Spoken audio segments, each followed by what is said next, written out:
Welcome to the thrilling world of Security Squawk, where we explore cybersecurity. Guiding you through online threats, we'll aid you in understanding safety protocols and trends. Meet our gurus, Brian from Exact IT, Reginald from Arc Solvers, and Randy from Tech Rescue. Together, we'll delve into current events and hot cybersecurity topics, helping you comprehend their impact.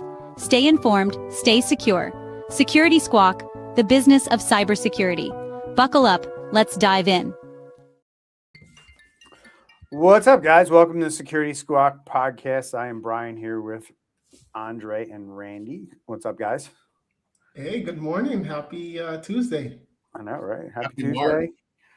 Happy trouble finding topics for this show because of, world events that are occurring right now.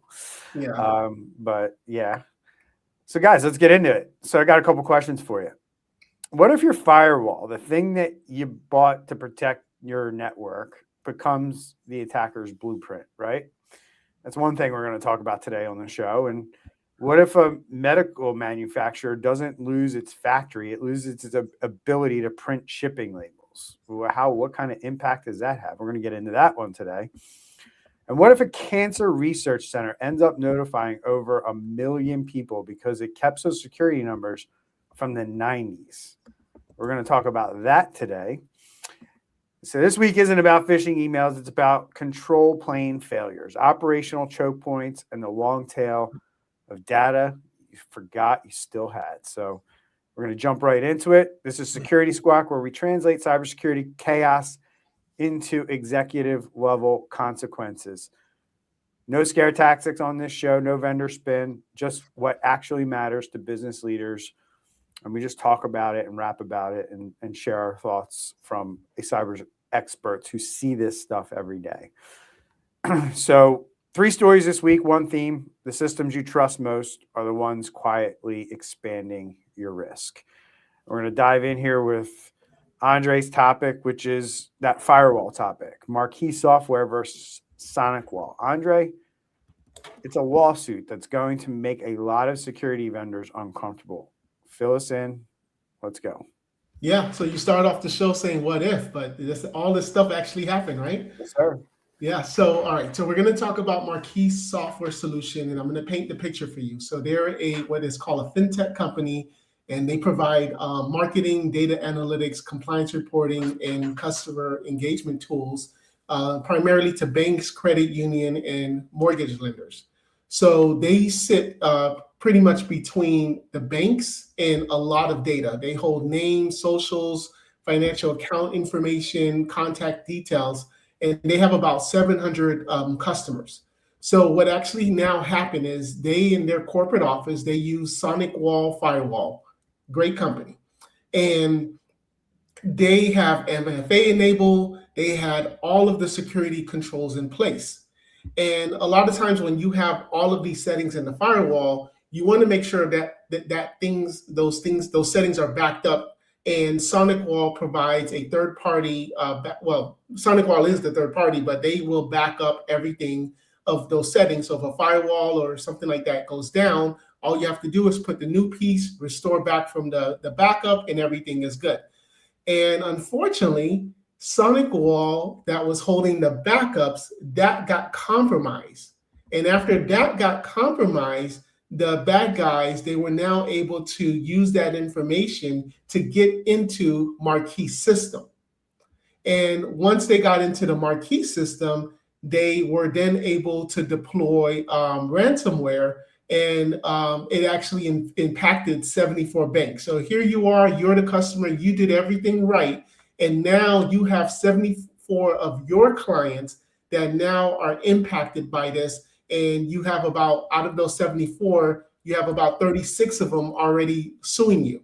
So now Marquise is suing SonicWall for this big mess up. So even if they did everything right, we're seeing through the supply chain that we're in this situation that we're in now. Thoughts, Randy? You're not going to say anything? Well, I have a lot of thoughts. So, and I'm just trying to pick the right thoughts to bring out. So we have seen over the past few years, we've seen SonicWall in the news quite a bit. I don't really want to go into the details. I don't know if I even want to share my own opinion here, Brian, because of what is it, liability or whatever. But we've seen SonicWall come up multiple times. And I think that looking at this case, looking at this article, I think that Marquis got a really good chance of winning this lawsuit. We covered this this breach obviously from a different angle. It was one of our stories a few months ago, probably whenever it happened. But I think they've got a pretty good chance. They got a pretty good case here. So.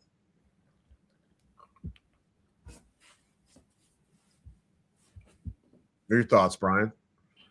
You're muted. Oh, he's muted. That means you got to talk. No, I'm good. I'm good. I'm just busy back here doing the show. So this isn't someone forgot to turn off MFA, right?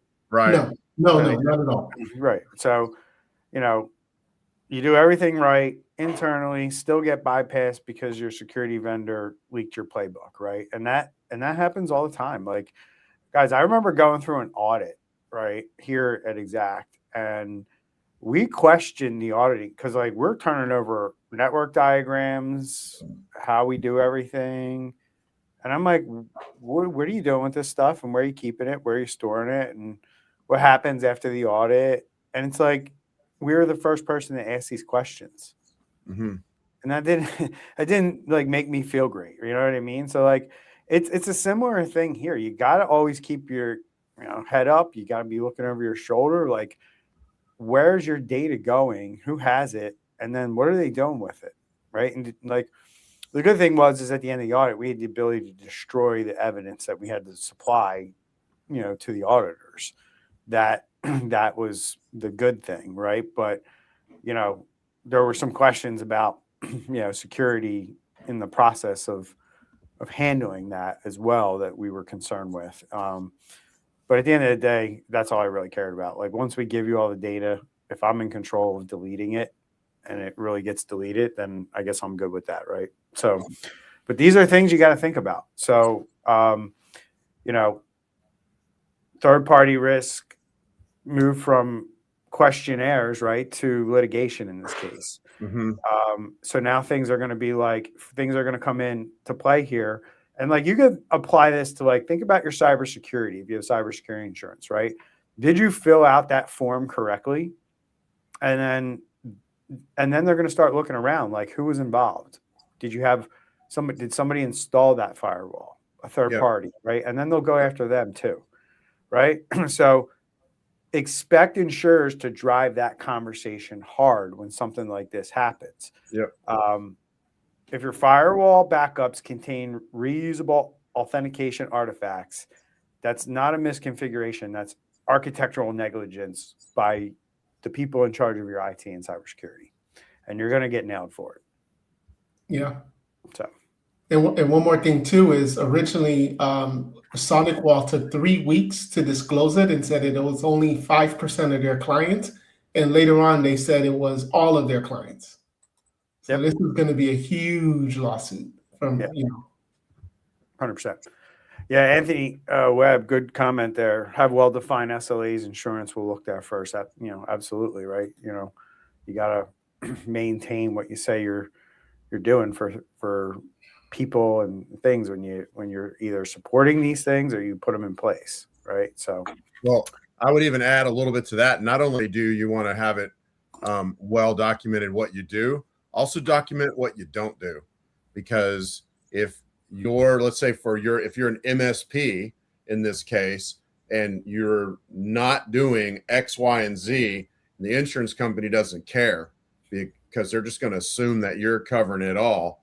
So you want to document what you're not doing as well. So it's a big conversation we have with our clients, and it's really about, there is risk. How much do you want to mitigate it? How much do you want to eat? So. Yep.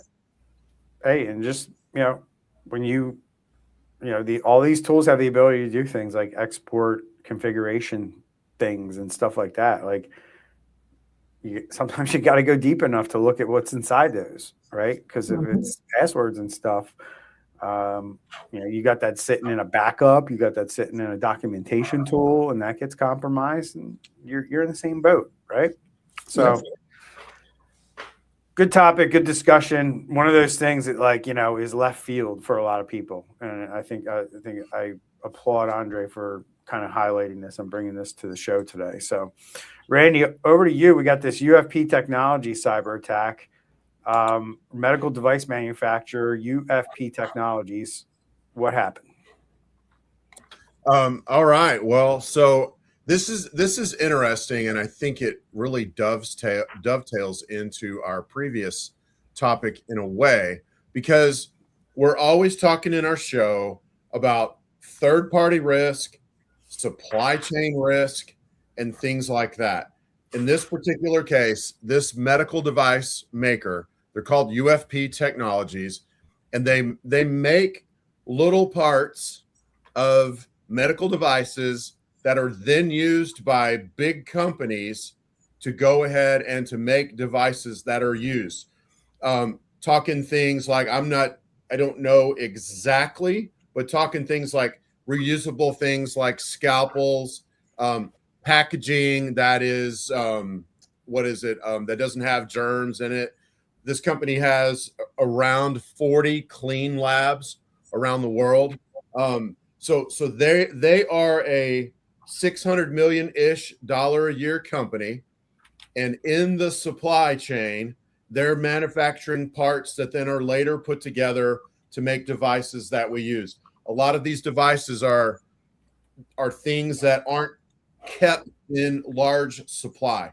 So a disruption at UFP can disrupt the manufacturing of some critical medical devices, which can affect then ultimately trying to get medical care. So bottom line is they had a breach, data was lost, and they ended up, I believe it was something as simple as a little QR code or something like that basically held up their process during all of this, and it ends up causing like a shake in the supply chain, if you will. And that's basically the gist of this. I mean, how can you be that big of a company and not have a system where if this system goes down, if our label making system goes down, billing system, we just stop operations? Like that shouldn't be an answer. It shouldn't be a what? Uh-oh. Do we lose? No, I'm saying it shouldn't be an answer. That shouldn't be the solution. Like if we talk about tabletop exercises and things like that. If you're not able to, if your bread and butter is shipping out equipment and you don't have a plan when the system goes down to ship out equipment, why you got to have something. Right. And the crazy thing, so something like that disrupted everything. They had to file an SEC form on this.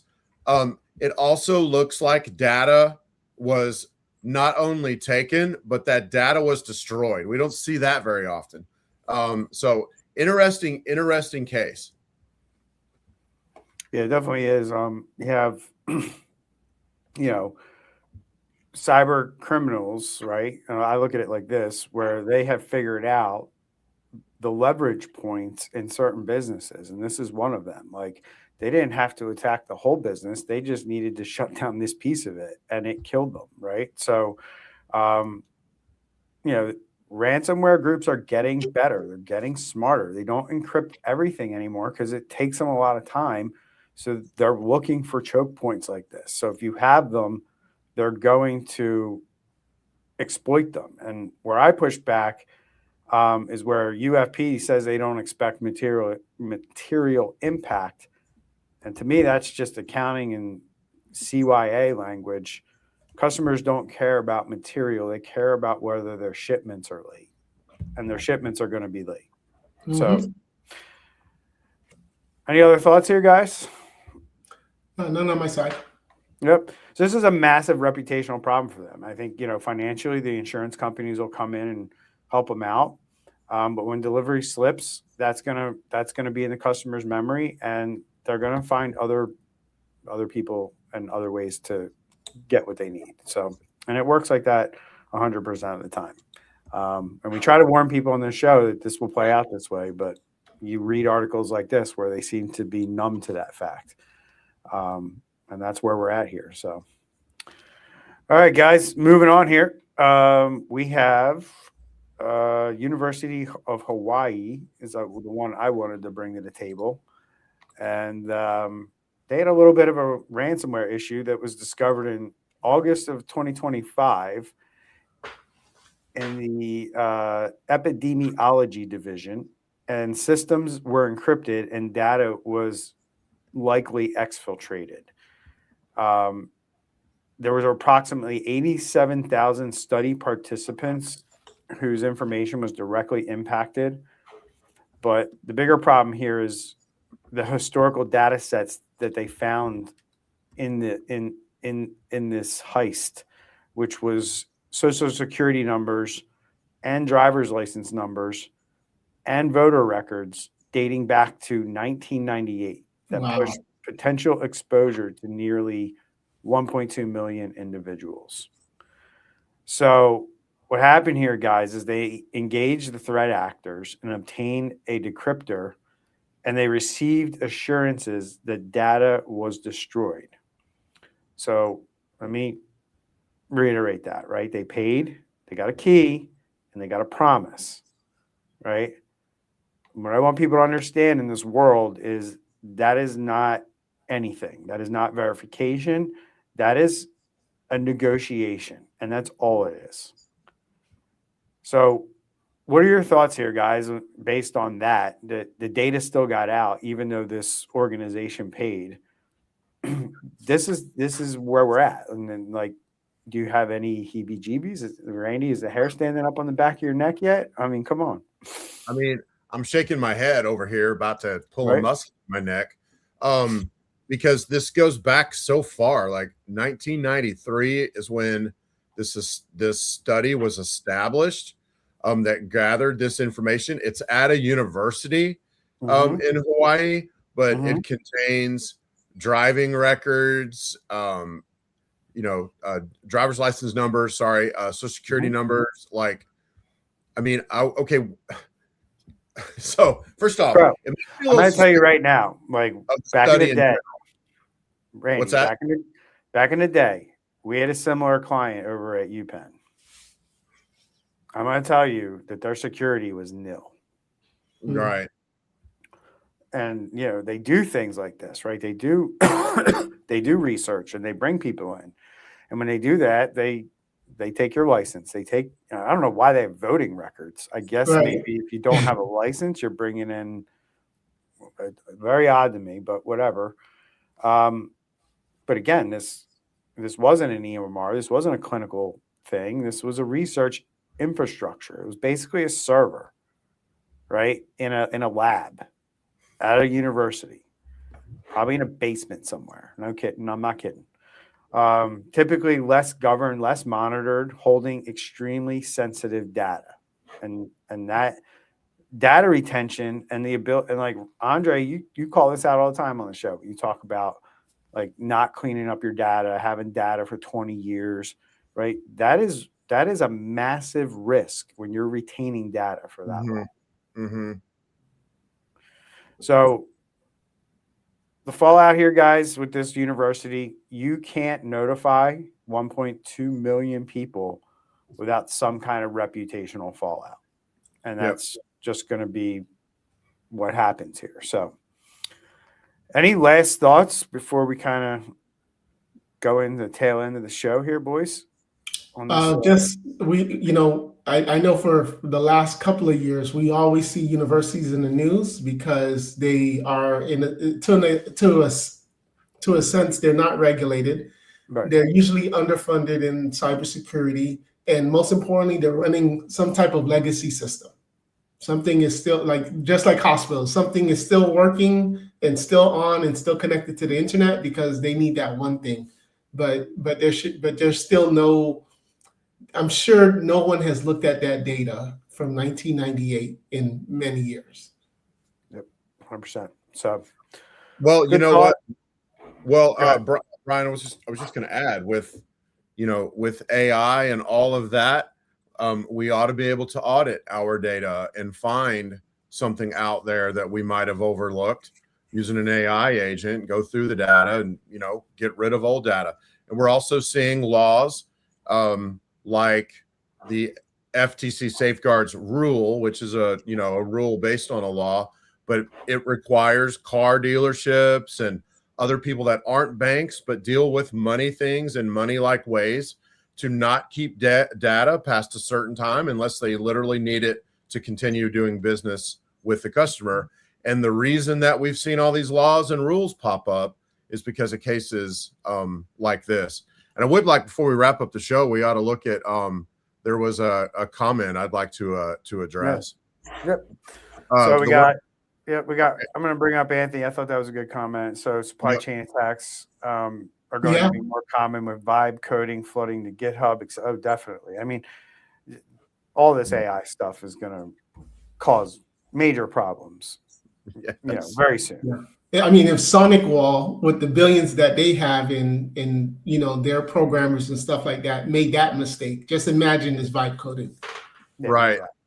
And we talked a couple of weeks ago about an incident, and kind of the tagline on that was, your breach is not a broken trust anymore. It's the result of a scan that an AI did and figured out that you were exposed onto the internet or something like that. So yeah, you're right on there, Anthony. Yeah, and appreciate the comments and engagements, folks. Keep bringing them in. And we got one over here from YouTube, just tuned in. Had an incident in our university as well. And yes, most universities are not well regulated in terms of operations, even in Europe where everything is regulated. Yeah, we got some clients over in Europe. We know it well. And the other side of it is the unis are just, the universities in the US are not regulated either. They fall, a lot of these, just so you're aware, fall under Health and Human Services. That's how they get their money. And there's not a lot of regulation there when it comes to the data security and stuff like that. So, yep.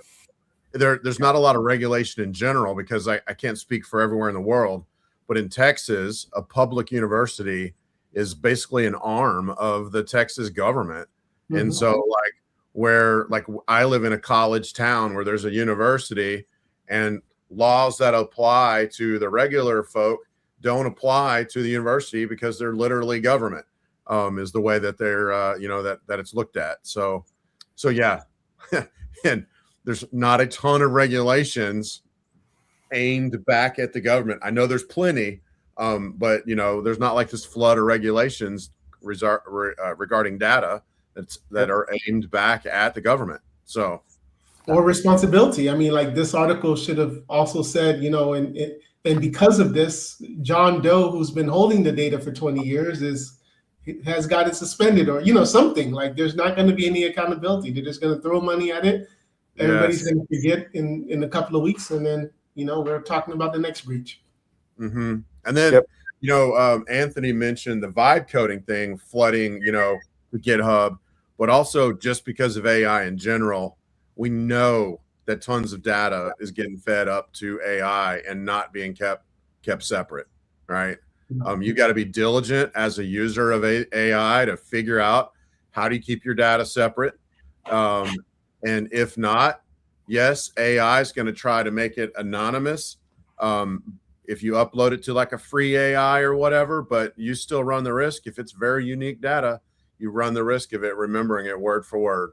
So you got to be very careful in your use of AI while you're doing it. So, yep, definitely. So, guys, I want to wrap up the show here. Maybe if we can help translate some of this for our audience, which we know are CEOs, IT people, IT directors, and MSPs, right? So, let's start with the CEOs. If you guys have anything you want to share, but one thing that I thought about today based on what we talked about is, for Andre's article or for Andre's topic, security stack can fail through the vendor layer, right? And you have to understand that as a CEO.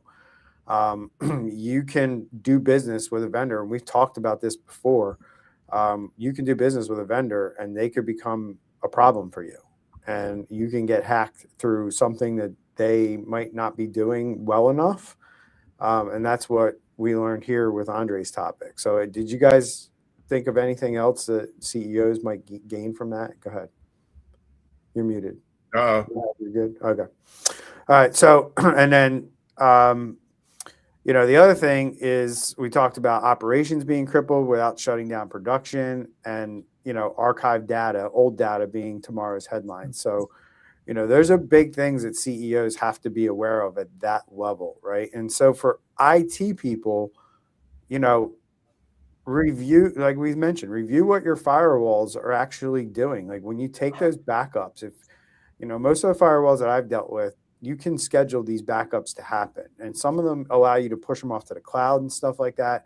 So like, you have to know what that contains. You can't just blindly send that off somewhere and be like, it's just our backups over there. It's off site. It's great. Yeah, well, if that gets hacked one day, just like any backup that goes off site, anything that you push off site, you have to know what's in it, because that now becomes part of your risk chain. And you have to be aware of that. And that's where I think that's the biggest or the weakest link I see is right there, guys. Right there is like, the CEOs trust the IT people. The IT people don't do this stuff. And they're like, yeah, we're good. We got our backups off site. And then that's where the false sense of security comes into play. And that's what the hackers exploit. Right. So, make sure you're auditing your backup access controls, like I talked about. Like, what are you doing with my data once you have it? Right. And then operational choke points, billing, label, scheduling. Figure out how easy they can go down and then test your recovery. Can you get them back up quickly?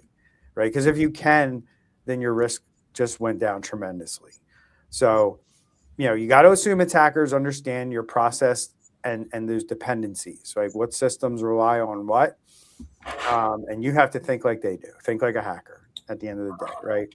And I guess, for my manage and my MSP friends out there, you got to understand this. If you manage firewalls, if you back up things for clients, if you deploy MFA, you are now in the liability chain if something happens with that client. So make sure your contracts are tight, and you also pay attention to the architecture, like I mentioned with the IT people, because both matter. So any other thoughts there, guys, based on what I talked about there? Or? Yeah, not to beat the dead horse on the vibe coding, right? Yeah. I just did a Google search and it said 30 to 50% of new code is being vibe coded by non-programmers. And how I illustrate that with technology is when you have, the Best Buy selling the routers or something, and someone like, an owner or somebody saying, oh, I'll just buy this off the shelf and install the router myself, or I'll just take these computers, install it myself, not thinking that they know what they're doing, and to only find out later on that, like, yeah, that thing's sitting there, you didn't do the proper updates or something. So when they're doing all of this coding but not understanding the why and the language behind it, and then they now leave a big vulnerability open. So all right, guys, good job. 3 different industries, same underlying issue. Number one, right? You have to think about controlling your trust, right? Just because you do business with Microsoft and Google doesn't mean you shouldn't be investigating or checking out how they do things, because it isn't their fault if something goes bad. It's going to be yours. Read the terms of service with those big companies, right? There you go. Anthony just said it, right? I'm going to pull it up because he literally just took my thought and put it up. And company's huge doesn't mean it's secure. I'm constantly fixing billion-dollar company garbage. We all are, dude. So we feel your pain. So, so be aware of that. Don't just trust them because they have a big name or whatever, right? You have to investigate this stuff and make sure you know your risk all around. Be aware of your operational choke points, because cyber criminals are, and make sure you're going through your data. And if you don't need it, get rid of it. Like seriously, like, especially if it's sensitive data, get rid of it. Right. and have a data retention policy in place. Like right there is another thing I can tell you by just reading the article is that university lacked a data retention policy, right? And if they had one and somebody brought it to their attention, like, hey, we need to have one of these, maybe they wouldn't have found themselves in the position that they're in today. So just remember, if your vendor backups leak, your controls evaporate. If your shipping systems stall, your leverage disappears. If your archives hold decades of identity data, your exposure compounds. Cybersecurity isn't just defensive anymore, it's architectural accountability. So until next week, when we bring you our next live show, make sure you're thinking about like things like auditing your backups, questioning your vendors, and stop keeping data you don't need. So we'll see you next time on Security Squawk, same time, same place. For Randy, Andre, and I, stay safe out there and take care.